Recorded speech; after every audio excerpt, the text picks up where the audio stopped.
Control করতে পারি নাই, নিজেকে কন্ট্রোল করতে পারি নাই বিধায় তার সাথে আমার একটা মানে মিলামেশার মতোই হয়ে গেল।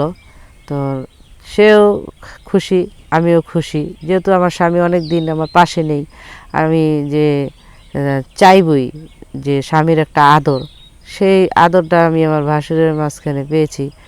তখন অনেক দিন হয়ে গেছে এরকম, প্রায় সময়ই সে আমার ঘরে আসে, সে আমাকে সুখ দেয়, আমার থেকে সে সুখ নেয়। তো এই কথাগুলা আসলে আমার ভাসুরের বউ জানতো না কখনোই আমাদের ভিতরে কি চলছে। তো হঠাৎ করেই একদিন আমার ভাসুরে আমার ঘর থেকে বের হয়ে যায়।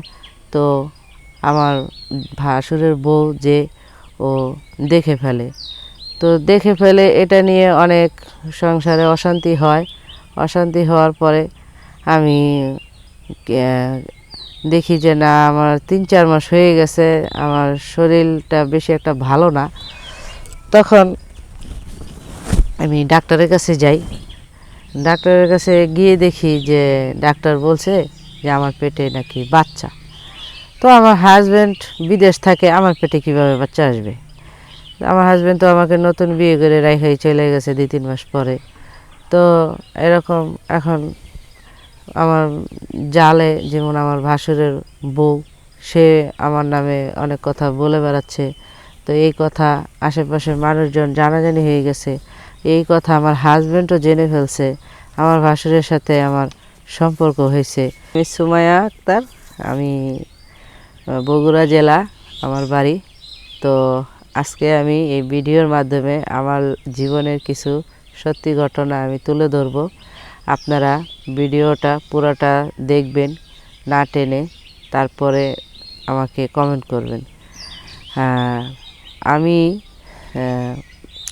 আমার হাজব্যান্ড বিয়ে হয়েছে আমার প্রায় 3-4 মাস। তো আমার হাজব্যান্ডের সাথে আমি ভালোই ছিলাম।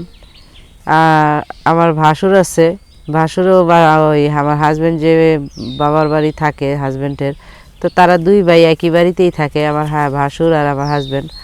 তো আমার ভাসুর আসলে শুরু থেকে যে আমাকে পছন্দ করে সেটা আমি জানতাম না। তো সে চালাকি করে আমার হাজব্যান্ডকে সৌদি আরব পাঠাইয়া দেয়। তো আমি আসলে ওটা অতটা বুঝি নেই যে সে কেন আমার হাজব্যান্ডকে সৌদি আরব পাঠিয়ে দিতেছে।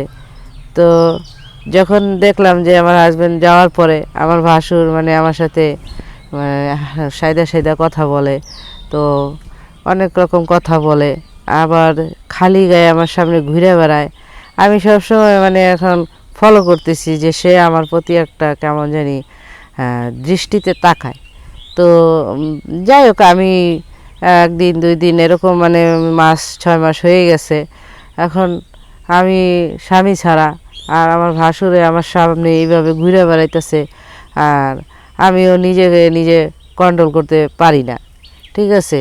তো এক পর্যায়ে দেখি যে ভাসুরও আমার প্রতি দুর্বল হয়ে যাইতেছে। তো একদিন হঠাৎ করে রাতে আমার মাথা ব্যথা উঠছে। তখন মাথা ব্যথায় আমি একটু কাকড়াচ্ছি। তখন দেখলাম যে আমার ভাসুরে তেল নিয়ে আসছে আমার মাথায় দেওয়ার জন্য। তো তেল মালিশ করতেছে। আমি আসলে মাথা ব্যথায় অতটা বুঝতে পারি নাই কে আমার তেল মালিশ করতেছে, কিন্তু পরে দেখি তাকাইয়া যে হ্যাঁ, আমার ভাসুরে সে আমার মাথায় তেল মালিশ করতেছে।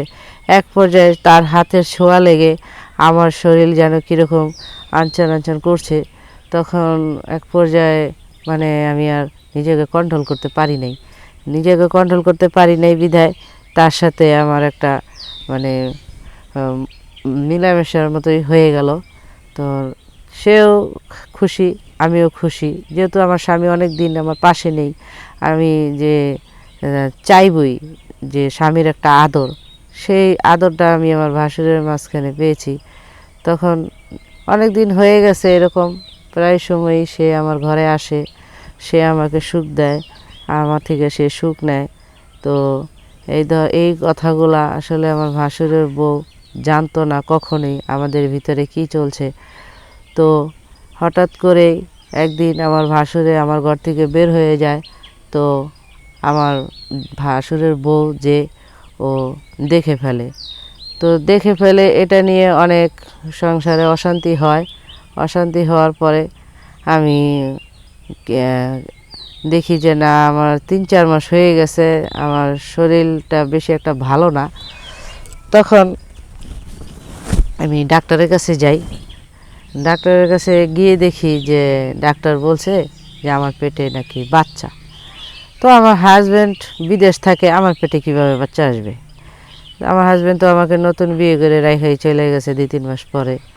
তো এরকম এখন আমার জালে, যেমন আমার ভাসুরের বউ, সে আমার নামে অনেক কথা বলে বেড়াচ্ছে।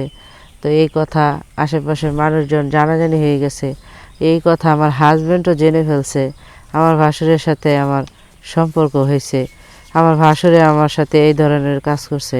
তখন সে মেনে নিতে পারে নাই। মেনে নিতে পারে নাই বিদায় সে আমাকে ওইখানে বসেই আমাকে ডিভোর্স দিয়ে দিছে।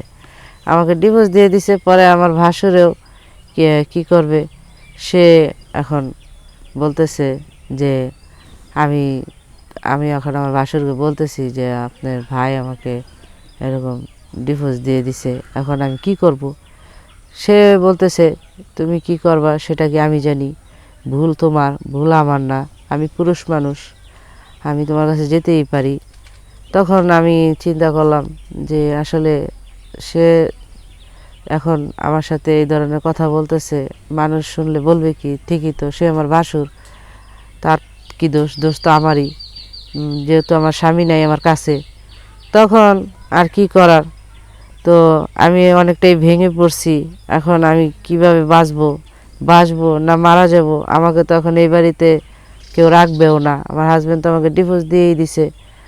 তখন আমি চিন্তা ভাবনা করলাম যে আসলে আমি যে ভুলটা করছি আমার স্বামীর অগোচরে, এই ভুলটা আসলে আমার করা ঠিক হয় নাই। আর আমার মতো এরকম ভুল কোনো নারী যেন না করে, তার সংসার যেন না ধ্বংস করে। আমি চাই যারা প্রবাসে আছে তাদের ওয়াইফরা যেন ভালো থাকে, সুন্দর জীবনযাপন করে, তার স্বামীর বিশ্বাসটা রাখে, অবিশ্বাসের কোনো কাজকাম করে না, ঠিক আছে? আর আমি এখন কি করব আমি নিজে আসলে বুঝে পারছি না। তো আমি আমার দুঃখের কথা এই ভিডিওর মাধ্যমে প্রকাশ করার জন্য আমি আপনাদের মাঝে আসছি। তো যদি আমার এই ভিডিওটা ভালো লাগে, লাইক শেয়ার কমেন্ট করবেন, বেশি বেশি করে আমাকে কমেন্টের মাধ্যমে জানাবেন যে আমি এখন কি করব, আমি এখন কোথায় যাব। যদি এরকম কেউ থাকেন প্রবাসে বাংলাদেশে, আমার দিকে তাকিয়ে হলো আমাকে ক্ষমা করে হলো যদি আমাকে কেউ গ্রহণ করেন, তাহলে আমার এই ভিডিওর শেয়ার অপশনে নাম্বার দেওয়া আছে, ওখানে ক্লিক করলেই আপনারা নাম্বার পেয়ে যাবেন। হোয়াটসঅ্যাপ নাম্বার, ইমো নাম্বার, আমার সাথে যোগাযোগ করতে পারেন। আর আমি আপনাদের কাছে ক্ষমা প্রার্থী, আমার মতো এরকম ভুল যেন কেউ না করে। আসসালামু আলাইকুম।